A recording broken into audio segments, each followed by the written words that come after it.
Right then, so let's do this. The Laughing Policeman by Elizabeth Brown. Yes, I've come back with a vengeance, and this story was not small. No, it's over like 300 odd pages, but I will tell you this. I've been a bit in and off because of health stuff, but dear God, did I love this bad boy. I indulged so much in this. I love a twisted horror with a bit of mystery behind it, deep, intense character development, and honestly, it's very intense. And as somebody who writes their own baby in my form of my Worlds Collide series, I want it to be like, okay, this is the master. Everybody talks about Elizabeth's work and says that she has got world building down to a T. I want to see what world building by a master looks like, and damn, the girl has got it to an art form. So we follow Stephen, who is a police officer, and him locking away a pair of brothers who are part of this family called the Boswells, and they're travellers.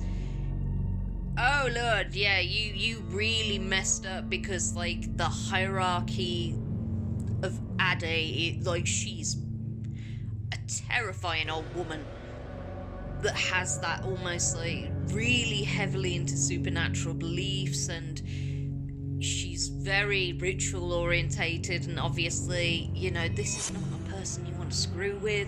She gets her sons involved to scare the crap out of Stephen, essentially. That's the plan. Scare him or damage him to the point where he ain't gonna mess with the Boswells anymore. Well, the intimidation tactic goes horribly wrong, and obviously the only one that feels kind of a little bit of a remorse is Mickey.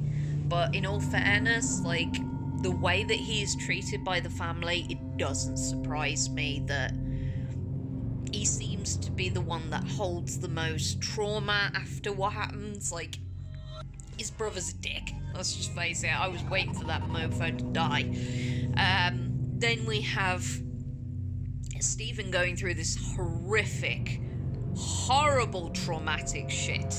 He's lost his family.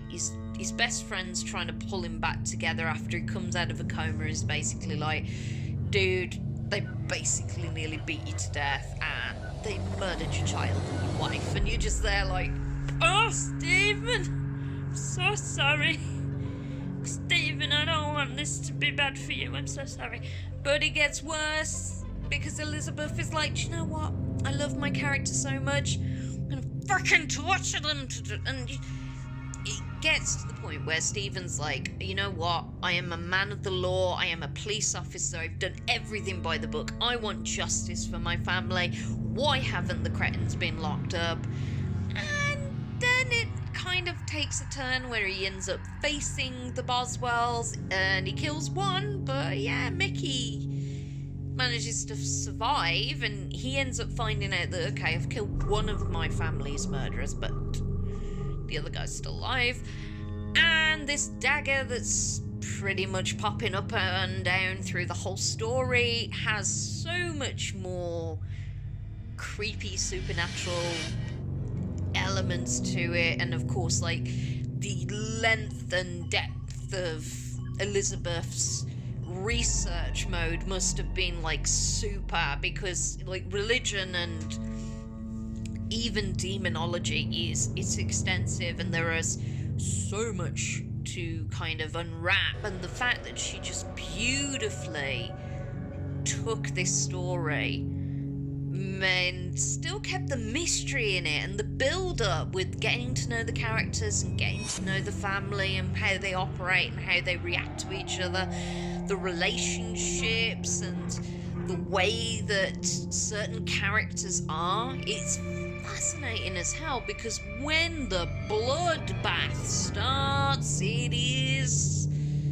oh, she pulls no punches, my friend. Stephen, long and short of it, he ends up with a demon. I'm not going to tell much more than that, but this demon, their relationship, think Venom and Eddie Brock. there is moments in this, including this one, that I chuckled my ass off when I read that.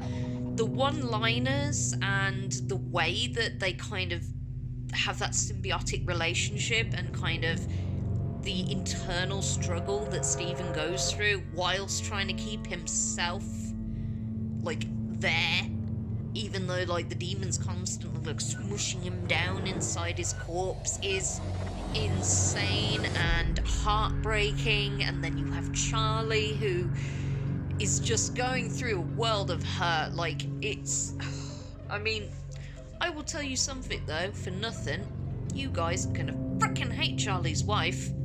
Charlie's wife is the devil, and you will find out why. But this kind of then opens up a whole new ball game, because obviously the Boswells are tied into this blood feud, which is like a pact that is made with the dagger, and which is why they wanted the dagger back, because the dagger is imbued with this certain power, and it has, whoever owns the dagger has this power and mastery over this demon, and this demon is a bit of a prick, but a funny prick for some reason. Anyway, we then go, woof, 30 years into the future. So we've gone from the 80s to present, and we meet a mother and daughter who are on the run from an abusive twatbag in the US. She comes back to England, and it then gets revealed a lot more of the backstory, and it kind of folds beautifully into chapter 1. New characters, old characters making revivers. Like, it's just insane. Like, I get why people are so invested in this series, because I'm ready for book 2 already after reading that, because I was on the edge of my seat. I was encapsulated by the descriptions and the detail and the gore and the horror, and the eye eating was just blew my mind how good this book was. So I'm very much looking forward to book 2, which I will purchase. I've got my keyring on my bag to show my support, because Elizabeth, man, you rock. This is just insane. And the level of detail and intricate like research that must have gone into this, like, mate, I need to be on my game, because this is like top tier world building. Like her, Dave Jeffrey, like these are world building masters. Like Ash Lister, I'm gonna have to be on my game. Like, I feel like if I want Worlds Collide to get any further in its progression, I need to be at Elizabeth Brownlee.